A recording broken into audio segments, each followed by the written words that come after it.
Hello everyone, कैसे हैं आप सब। मैं हूं विवान और मैं आपका स्वागत करता हूं आपके अपने चैनल जिसका नाम है द ज्ञानपीठ। और मैं आपके लिए आज इस वीडियो में कुछ बहुत ही इंपॉर्टेंट टॉपिक लेके आया हूं क्लास 10th का, जिसको कि मैं एक वीडियो में पूरे चैप्टर को कवर करूंगा विद कॉन्सेप्ट। तो ये वीडियो बहुत इंपॉर्टेंट होने वाली है क्योंकि ये जो वीडियो मैं बनाने जा रहा हूँ वो क्लास 10th के एक चैप्टर अर्थमेटिक प्रोग्रेशन है। और ये इतना ही इम्पॉर्टेंट है क्योंकि बहुत ये हाई स्कोरिंग होता है। इसलिए बच्चों, आप वीडियो को एंड तक देखिएगा और जितने भी कॉन्सेप्ट मैं समझा रहा हूँ उसको अच्छे से समझ लीजिएगा, ताकि आपको एग्जामिनेशन के दौरान इस चैप्टर से आने वाले क्वेश्चन में कोई भी दिक्कत ना आए। ठीक है बच्चों, तो स्टार्ट करने जा रहा हूँ आज का मैं अपना टॉपिक अर्थमेटिक प्रोग्रेशन। तो बच्चों देखिए, अर्थमेटिक प्रोग्रेशन जो है बहुत ही इम्पॉर्टेंट चैप्टर है। क्यों? क्योंकि क्लास 11th में आपको इसको पढ़ना है और 12th में इनके कॉन्सेप्ट्स का यूज़ होना है। और जो भी कॉम्पिटिटिव एग्ज़ाम आप देखते होंगे उसमें तो खैर यूज़ होगा ही होगा। और चूंकि आपके एग्ज़ाम स्टार्ट हो चुके हैं और मैथ्स के पेपर अभी आने वाले हैं, तो मैं सोच रहा हूँ कि आपके लिए मैं कुछ स्पेशल वीडियो लेके आऊँ जिससे कि आपको एक एक दो घंटे पढ़ने की ज़रूरत ना पड़े। एक एक वीडियो को 15 से 20 मिनट में मैं आपको सारे के सारे कॉन्सेप्ट को समझा दूंगा। ठीक है बच्चों, तो स्टार्ट करने जा रहा हूँ मैं आज का अपना टॉपिक अर्थमेटिक प्रोग्रेशन। सबसे पहले मैं बात करूँ अर्थमेटिक प्रोग्रेशन के बारे में। क्या कहता है ये बताता हूँ मैं आपको। तो ज़रा सा इसकी बात करें तो एपी के बारे में एक चीज़ समझ लीजिए कि ये एक सीक्वेंस ऑफ नंबर होता है। सीक्वेंस ऑफ नंबर, ये डेफिनेशन मैं आपको समझा रहा हूँ।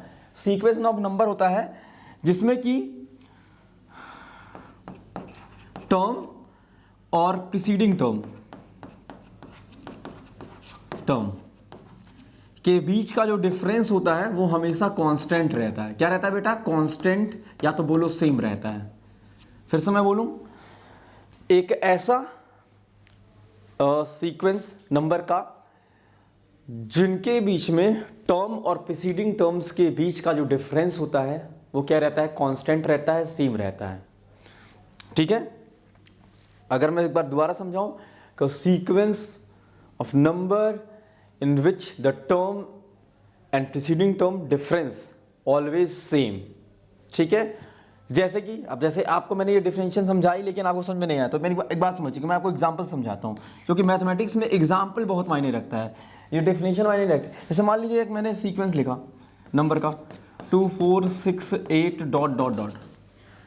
अब मैं बात करूं क्या ये एपी है कि नहीं है, तो जरा इसके बारे में ध्यान लेते हैं कि 4 - 2 = 2 ये टर्म है और प्रीसीडिंग टर्म मतलब पहला वाला टर्म, इससे जस्ट पहले वाला टर्म।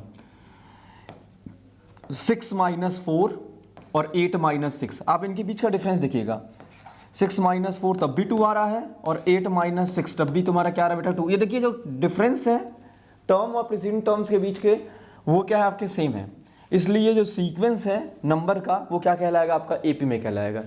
तो मैं एक बात को और अच्छे से समझा दूं आपको कि एक ऐसा सीक्वेंस नंबर्स का जिसमें कि टर्म और प्रीसीडिंग टर्म के बीच का डिफरेंस सेम होता है। प्रीसीडिंग टर्म मतलब जस्ट पहले वाला टर्म। तो ऐसे सीक्वेंस को हम लोग क्या कहते हैं बेटा? अर्थमेटिक प्रोग्रेशन कहते हैं। देखिए मैंने आपको एग्जांपल दिया, एक और एग्जांपल यहाँ मैं लूँ तो थोड़ा समझाऊँ यहाँ पे साइड में। 3 6 9 12 डॉट डॉट डॉट।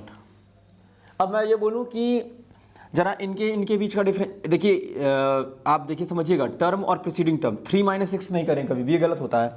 6 - 3 9 - 6 निकालिए, 12 - 9 निकालिए, तो आप देखिए इनके बीच का डिफरेंस भी 3 आएगा, इनके बीच का डिफरेंस भी 3 आएगा और इनके बीच का डिफरेंस 3 आएगा। तो कुल मिला के अगर टर्म और प्रीसीडिंग टर्म्स के बीच का जो डिफरेंस है वो 3 आता है या फिर सेम आता है, तो ऐसे सीक्वेंस को हम कहेंगे एपी में। वो सीक्वेंस किस में है बेटा? एपी में है। ठीक है बच्चों, तो एक काम करिए, पहले आप इसको नोट डाउन कर लीजिए, फिर मैं आपको कुछ और कॉन्सेप्ट समझाता हूं। तो आई होप बच्चों आपने इसको नोट डाउन कर लिया होगा। तो मैं जैसा तो और समझाता हूं कुछ और नए कॉन्सेप्ट इसमें। तो मैंने भी आपको समझाया है कि एक सीक्वेंस एपी में तभी होगा जब उनके टर्म और प्रीसीडिंग टर्म्स के बीच का डिफरेंस क्या होगा बेटा? सेम होगा। ठीक, तो मान लीजिए अब एपी है, तो एपी में फर्स्ट टर्म को हम लोग स्मॉल ए से दिखाते हैं, और कॉमन डिफरेंस जो हम डिफरेंस निकालते हैं ना टर्म और प्रीसीडिंग टर्म के बीच का डिफरेंस, उसको बोलते हैं हम लोग कॉमन डिफरेंस। कॉमन डिफरेंस उसको हम लोग डी से दिखाते हैं। तो एपी में कोई अगर सीक्वेंस एपी में है तो उसके फर्स्ट टर्म को हम लोग ए से दिखाते हैं और कॉमन डिफरेंस को किससे दिखाते हैं बेटा? डी से दिखाते हैं। ठीक है, अब ध्यान सुनिए, अगर मान लीजिए फर्स्ट टर्म आपको दिया हुआ है और कॉमन ए और कॉमन डिफरेंस आपको डी दिया हुआ है, और अगर आपको ए पी लिखना है तो फिर कैसे लिखेंगे? ध्यान दीजिएगा, ए comma A plus D comma A plus 2d comma A plus 3d, और इस तरह चलते चलते वो आपका चलता जाएगा, जिसमें पहला टर्म ये है, दूसरा टर्म ये है, तीसरा टर्म ये है, चौथा टर्म ये है, पांचवा आगे होगा, छठा होगा आगे उसके। ठीक है, तो अगर आपके पास फर्स्ट टर्म दिया हुआ है ए और कॉमन डिफरेंस दिया हुआ बेटा डी, तो जो आपको एपी मिलेगी वो ये वाली मिलेगी, ए comma A plus D comma A plus 2d comma A plus 3d, और इस तरह वो चलता रहेगा, ये आपको एपी मिल जाएगी। ठीक है बच्चों, तो ये भी एक कॉन्सेप्ट है, इसको आपको याद रखना है, क्योंकि कभी कभी इस पे भी आपसे क्वेश्चन पूछ लिए जाते हैं, इसलिए इस कॉन्सेप्ट को आपको याद रखना है कि अगर फर्स्ट टर्म ए है, कॉमन डिफरेंस डी है, और मुझे अगर एपी लिखना होगा तो मैं कैसे एपी लिखूंगा? उसका तरीका ये है बेटा, क्या तरीका है? A comma A plus D comma A plus 2d comma A plus 3d dot dot dot. ठीक है, तो एक काम करिए, आप इसको पहले नोट डाउन कर लिए, फिर मैं आपको कुछ और कॉन्सेप्ट समझाता हूँ यहाँ से। ठीक है, चलिए फिर आगे मैं बढ़ता हूँ, आपको कुछ और चीज़ें समझाता हूँ, कुछ important nth term of AP. बढ़िया कॉन्सेप्ट है, इंपॉर्टेंट कॉन्सेप्ट है, इसको ज़रा ध्यान दीजिएगा कि कोई भी पर्टिकुलर टर्म निकालना हो, एपी दिया हुआ मान लीजिए 2, 4, 6 और डॉट डॉट डॉट दे दिया, अब आपको उसका 97th टर्म निकालना है, तो कैसे फाइंड करेंगे? तो उसके लिए ये जो है ये जनाब वहाँ खड़े रहते हैं और ये अपना फॉर्मूला एक जनरेट करते हैं, और वहाँ से आप कोई भी टर्म निकाल सकते हैं। ठीक है, देखिएगा, ध्यान दीजिएगा, मैंने आपको बताया था कि अगर फर्स्ट टर्म आपका ए है और कॉमन डिफरेंस आपका डी है, तो मैं ए पी कैसे लिखता हूँ? A plus D A plus 2d A plus 3d, और इस तरह डॉट डॉट डॉट। तो देखिए फर्स्ट टर्म क्या है? फर्स्ट टर्म को आप t1 भी लिख सकते हैं या a1 भी लिख सकते हैं, तो आपका a है। सेकेंड टर्म क्या है? t2 लिख सकते हैं, a2 लिख, सेकेंड टर्म इसमें दे रहा है, देखिए a प्लस डी लिखा हुआ है। थर्ड टर्म क्या है? t3 a3 a plus 2d। Fourth term क्या है? t4 या a4 लिखा जाए तो a प्लस 3d। और मैं आपको बता रहा हूँ एक सीक्वेंस तैयार होने जा रहा है यहाँ से। अगर मुझे इसका nth टर्म निकालना है तो ध्यान दिया कैसे निकालूँ, कितना आसान तरीका है ये, देखिएगा, यहाँ 2 था तो यहाँ d के आगे 1 लगा हुआ है, यहाँ 3 लिखा हुआ है तो d के आगे यहाँ पे 2 लगा हुआ है, यहाँ 4 लिखा है तो यहाँ मतलब एक कम लिखा हुआ है, एक कम, देखिएगा 2 है तो यहाँ कुछ नहीं है मतलब 1 है, 3 है तो 2 है, 4 है 3 है, 5 होगा 4 होगा, 6 होगा 5 होगा, तो एक कम होगा। तो अगर n है तो फिर यहाँ पे क्या होगा? n-1 होगा। ठीक है, और यही एक फॉर्मूला होता है क्या कि nth टर्म का अगर फॉर्मूले की बात करें, tn या an की बात करें, तो a plus n-1 of d, ये फॉर्मूला होता है। ये बहुत इंपॉर्टेंट फॉर्मूला है आपके लिए, ध्यान दीजिएगा आप। ठीक है, इसमें क्या होता है? a आपका फर्स्ट टर्म हो गया, d आपका क्या हो गया बेटा? कॉमन डिफरेंस हो गया, कॉमन डिफरेंस हो गया बेटा, और n क्या है? पर्टिकुलर टर्म जिसको आपको फाइंड करना है, पर्टिकुलर टर्म जिसको आपको फाइंड करना है। बहुत आसान होता है, आपको एपी दिया रहेगा, आपको फर्स्ट टर्म निकालना रहेगा, आपको कॉमन डिफरेंस निकालना है और पर्टिकुलर टर्म निकालने को दिया होगा, तो वो सारी वैल्यूज आप इसमें पुट करेंगे और आपको आंसर मिल जाएगा। ठीक है बच्चों, इस चीज़ को आपको याद रखना है, बहुत इंपॉर्टेंट फॉर्मूला है और इसको भूलिएगा मत आप। ठीक है, तो फिर तो ये होता है आपका nth टर्म निकालने का फॉर्मूला। ठीक है, क्या फॉर्मूला है बेटा? फिर से दोबारा देख लीजिएगा, tn लिखिए और चाहे उसको an लिखिए, कई किताब में tn लिखा रहता है, कई किताब में an लिखा रहता है। तो उसका जो फॉर्मूला होता है a plus n-1 into D होता है। a क्या होता है? आपका फर्स्ट टर्म होता है, उस ap का फर्स्ट टर्म, जो पहला टर्म होता है ap का, वो होता है कॉमन डिफरेंस निकाल लेंगे आप, सेकेंड टर्म में से फर्स्ट टर्म को माइनस कर देंगे, और उसके बाद पर्टिकुलर टर्म जो निकालने के लिए दिया होगा वो टर्म, वो सारी वैल्यूज दी होंगी, उसका इसको उसमें रख के आप आंसर इसका आराम से फाइंड कर सकते हैं। ठीक है, तो एक काम कर लिए बच्चों, इसको आप नोट डाउन कर लीजिए, फिर मैं आपको एक और छोटी सी चीज़ समझा देता हूँ, फिर आगे बढ़ता हूँ चीज़ों को लेकर। ठीक है बच्चों, तो आप इसको नोट डाउन कर लीजिए। चलिए फिर, आई होप आपने इसको नोट डाउन कर लिया होगा। तो एक nth टर्म निकालना, nth term of AP from and, जो अभी मैंने आपको फॉर्मूला लास्ट बताया था, कौन सा, ये वाला, Tn is equal to A plus n minus 1 into D. ये फ्रॉम स्टार्टिंग है, फ्रॉम स्टार्टिंग, ध्यान दीजिएगा इसको। अब फ्रॉम एंड की बात कर ले तो एक और फॉर्मूला होता है Tn/An is equal to L minus n minus 1 into D. कभी कभी एंड से आपका टर्म पूछना शुरू कर देता है, find the 37th term from the end. उसने क्वेश्चन में बोलना है कि फ्रॉम द एंड, उसने क्वेश्चन में जिक्र करना है कि एंड से निकालना है कि स्टार्टिंग से निकालना है। तो जहां पे फ्रॉम द एंड दिया होगा उसमें आप ये वाला फॉर्मूला अप्लाई करने वाले हैं, इस बात को ध्यान देना आपको। कौन सा, Tn is equal to L minus n minus 1 D. L will be the last term, आपको लास्ट टर्म दिया होगा AP का, वो आपके सामने होगा। D आपका कॉमन डिफरेंस जो कि आप निकाल लेते हैं, सेकेंड में से फर्स्ट टर्म को माइनस कर देते हैं, और n क्या होता है बेटा, आपका पर्टिकुलर टर्म होता है, पर्टिकुलर टर्म। तो कुल मिला के कहानी बड़ी ईजी है, कहीं कोई दिक्कत नहीं आने वाली है। आपको बस ध्यान देना है कि क्वेश्चन में क्या मेंशन किया हुआ है। आपको particular term from the end निकालना है या फ्रॉम द स्टार्टिंग निकालना है। ठीक है, अगर फ्रॉम स्टार्टिंग निकालना होगा तो आपको ये वाला फॉर्मूला अप्लाई करना पड़ेगा, और फ्रॉम द एंड निकालना होगा तो फिर बच्चों आपको ये वाला फॉर्मूला अप्लाई करना पड़ेगा। ठीक, तो फिर आप एक काम करिए, इसको नोट डाउन कर लीजिए, फिर मैं आपको कुछ और चीज़ें लेके आ रहा हूँ आपके सामने, बहुत बढ़िया सी चीज़ें। तो बच्चों अब हम जा रहे हैं कुछ और चीज़ आपको समझाने। जैसे मान लीजिए दिया हुआ है AP, आपका दिया हुआ है A plus D, A plus 2D और A प्लस 3D और डॉट डॉट डॉट।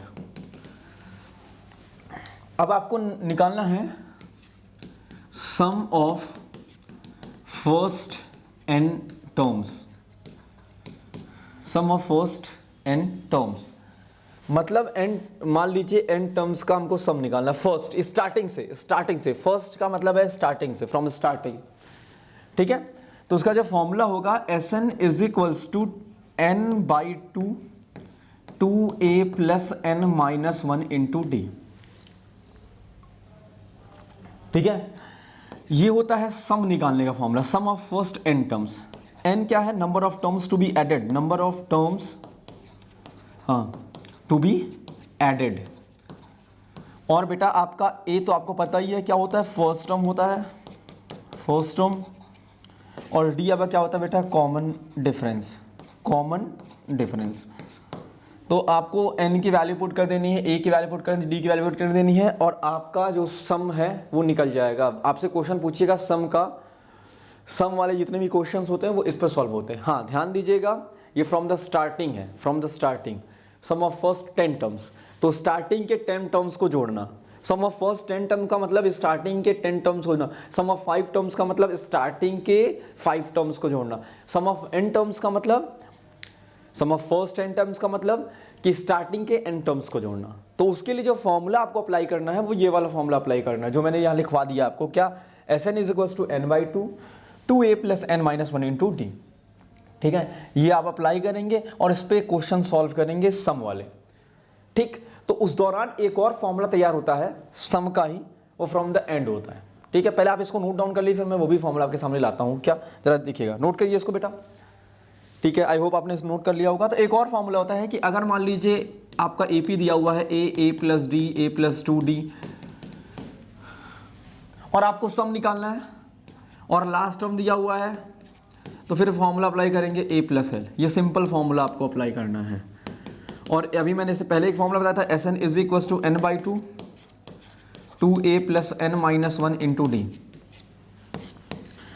ध्यान इस बात का रखना है आपको, ये जो सम निकाला जा रहा है ये फ्रॉम द एंड नहीं है, ये फ्रॉम स्टार्टिंग ही है, और ये भी सम जो निकाला जा रहा है ये भी फ्रॉम स्टार्टिंग ही है।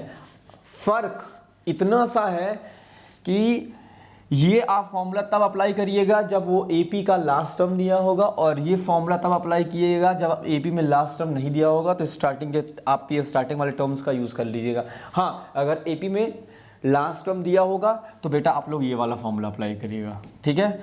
तो इससे कि आप कोई भी क्वेश्चन होगा सम का वो आप सॉल्व कर सकते हैं, ठीक है। ठीक है बच्चा, तो आप एक काम करिए, इसको आप नोट डाउन कर लिए। कुछ चीज़ें मैं आपको और समझा देता हूँ, फिर इस चैप्टर को क्लोज करिएगा, क्योंकि ऑलमोस्ट मैंने सारे कॉन्सेप्ट आपको इसमें समझा दिए हैं, ठीक है। तो आप इसको पहले नोट डाउन कर लीजिए। अब अगर मान लीजिए सम इज गिवन, सम दिया हुआ है और आपको टीएन निकालना है, तो टीएन का जो फॉर्मूला होता है वो होता है S N minus S N minus one. ये फॉर्मूला आपको अप्लाई करना है।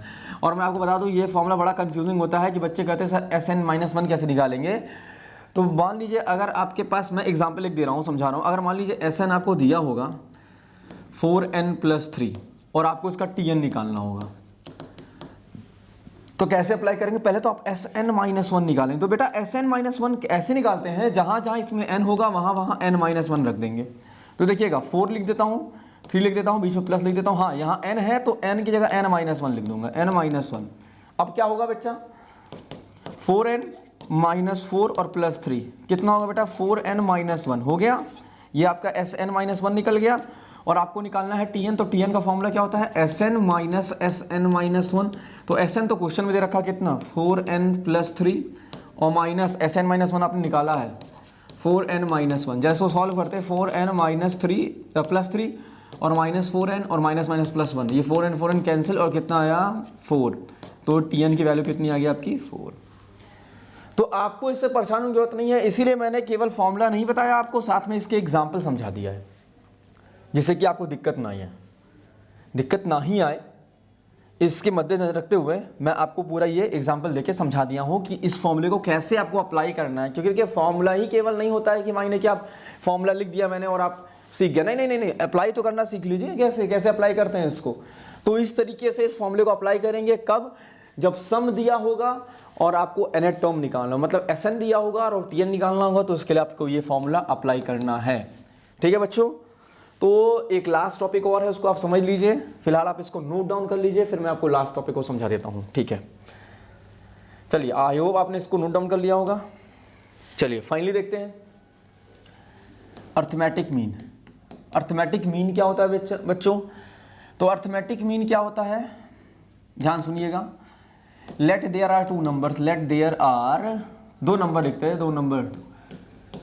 अगर मुझे अर्थमेटिक मीन निकालनी 2 नंबर के बीच में, तो am का जो फॉर्मूला होता है वो होता है a + b/2। और एक और बात ध्यान देना कि ये जो 2 नंबर है a और b, और ये जो अर्थमेटिक मीन है, ये तीनों के तीनों आपस में किस में होंगे बेटा? AP में होंगे। किस में होंगे बेटा? AP में होंगे। a और b और उनके बीच का अर्थमेटिक मीन, ये तीनों ही आपस में AP में होंगे। इस बात को आपको ध्यान रखना है। ठीक है, एक और बात, ये तो आपने एक अर्थमेटिक मीन निकालना। Let there are n arithmetic mean, am between a and b। 2 number a और b, उनके बीच में आपको n अर्थमेटिक मीन निकालना। सबसे पहले आप क्या निकालेंगे बेटा? d निकालेंगे, b - a/n+1।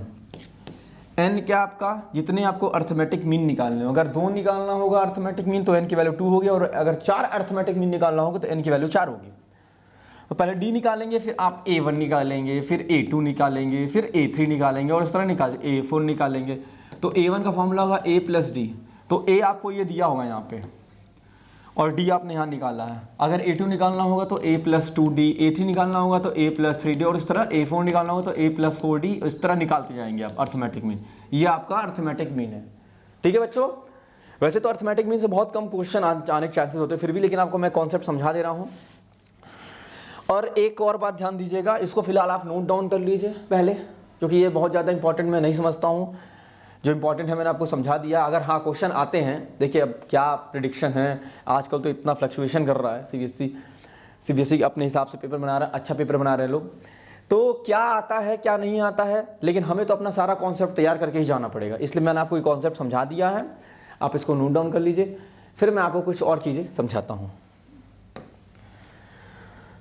एक और लास्ट चीज़ बता दूँ क्या, कि if x, y, z are in AP। अगर मान लीजिए कोई 3 टर्म्स एपी में हो, कोई 3 टर्म्स एपी में हो, ठीक है,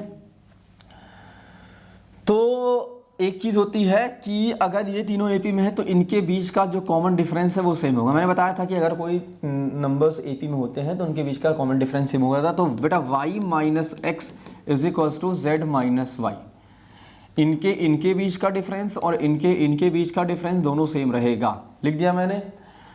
ये रिजल्ट बहुत इंपॉर्टेंट, इसको इधर भेज दिया तो y माइनस वाई तो प्लस वाई हो जाएगा, और ये z और ये प्लस x हो जाएगा। तो 2y is equals to Z plus X. इस चीज़ को आपको याद रखना है, इससे बहुत सारे क्वेश्चंस आने वाले हैं, इस बात को आपको ध्यान देना है, ठीक है। एक और बात, selection of number in AP, selection of number in AP. अगर मान लीजिए आपको 3 नंबर सेलेक्ट करने हैं, 3 नंबर, तो हमेशा आप a minus D a plus D select करेंगे और इस पर जो भी क्वेश्चन होगा आप उसको उस हिसाब से सॉल्व करेंगे अगर 3 नंबर के सिलेक्शन की बात आएगी, ठीक है। अगर 4 नंबर के, वैसे 4 नंबर की सिलेक्शन आज बात आती नहीं है, लेकिन फिर भी अगर आता है तो a minus 3d, a minus D, a plus D और a प्लस 3d, ये 4 नंबर का सिलेक्शन वाला क्वेश्चन आएगा। अगर 4 नंबर सेलेक्ट करोगे तो ये वाला क्वेश्चन, ये वाला फॉर्मूला अप्लाई करिएगा, a minus 3d, a minus D, a plus D, a plus 3d।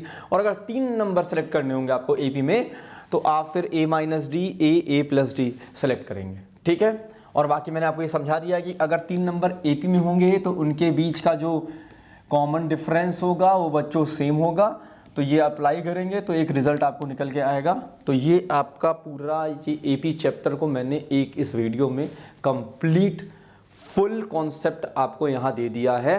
अब आपका काम क्या है बच्चों कि इसको अच्छे से पढ़ लीजिए और इस पे क्वेश्चन सॉल्व कर लीजिएगा, फिर मैं आपको गारंटी देता हूँ कि आपको कहीं पे कोई दिक्कत नहीं आने वाली है, ठीक है बच्चों।